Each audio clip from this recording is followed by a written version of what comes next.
tu ni na i papathia no ya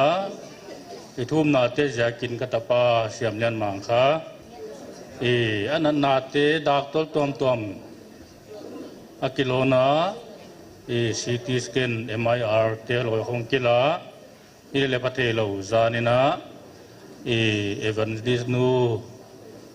pansarina no te thum na jakina hot damina ma dam nan pe jakina no ya thum te tunga ki pak pen ma ka hi chi kha kon ge na hi ri pa ke hallelujah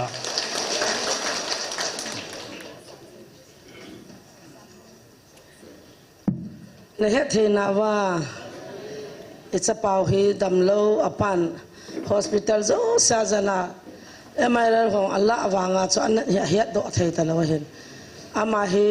satani hon anamat wa than mola he anapui do jiwa than mola he galam jia satani hon wa choi ji al ho a ko na he thisana jo mo jani kamat lai taw chon amona hung tu win a khut na hin chama kya na tabang tampi a thisana ho naw iwe savin a hung dam chona be kitan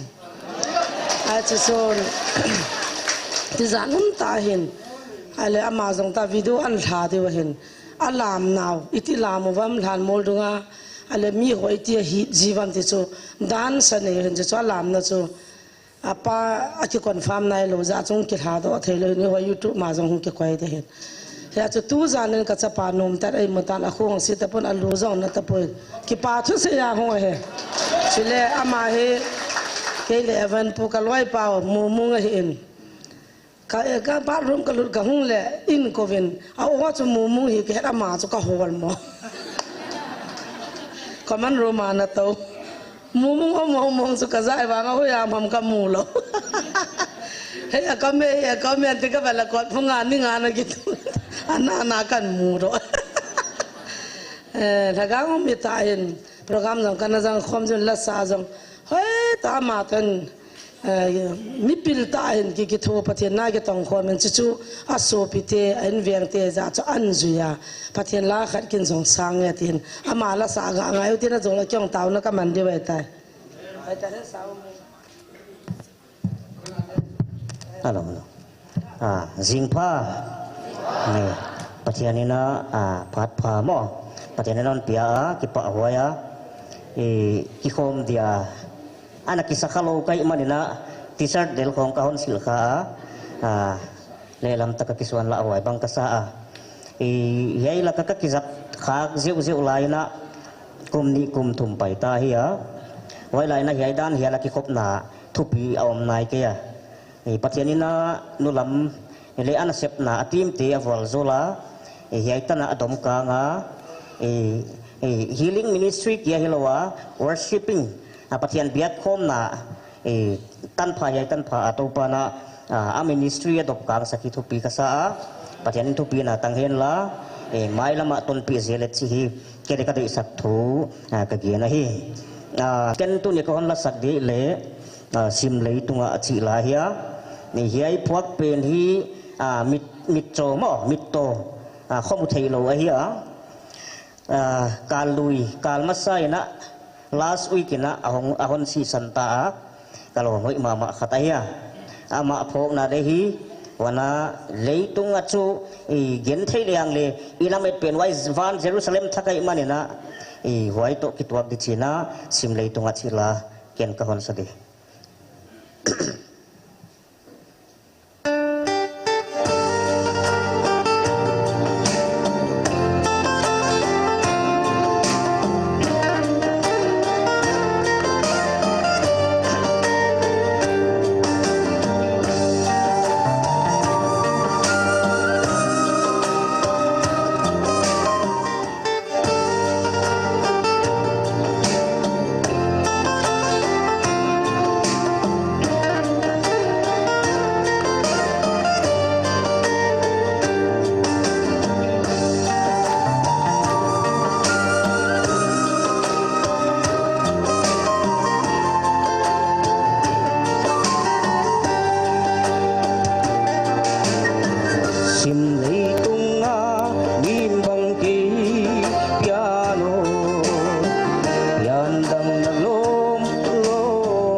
siam lo thim be se asilong chi thu ai pun kha be ga sei te di hano chom chakha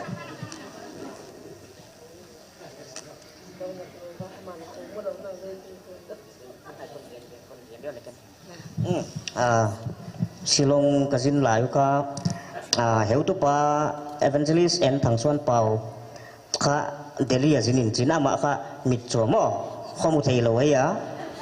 ke silong kha kalom pa tua hei kala sak pen puak pa ka luyan si san ka chi pen ka wai unaw pa kamuan thang to ke silong azin pen le si khatuan lo adelia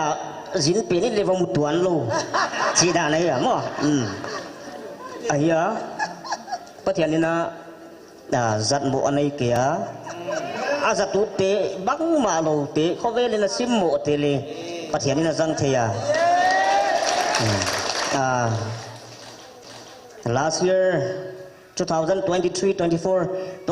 September ina US ka vazina 2024 ina March khatop April ni somina lamka ka hong tungki ka ikopi ka wasakina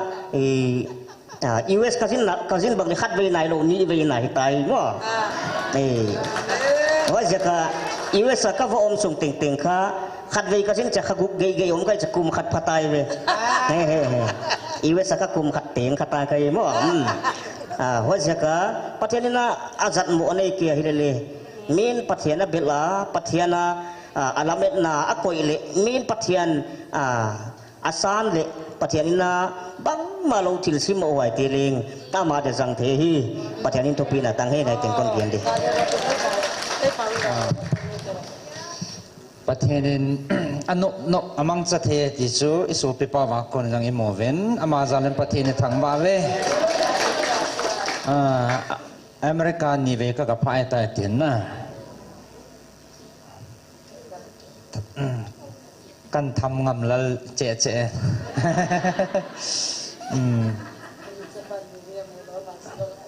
าจจะอันเสียจะให้เทียมเราอมขาดแหละอร่อยปลาตัวอันสะ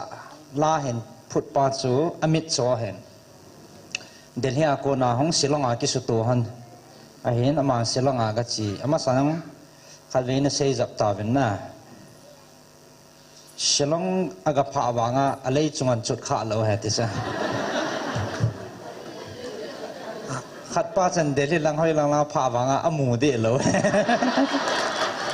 ไอ้จะประเทศซาลามุนที่นั่นสุดโนเห็นน่ะประเทศเราปีนอประเทศอนุอามังใจนะดอมสังเทติจูเสียดอนนานเสียเห็นจนประเทศในทางว่าเว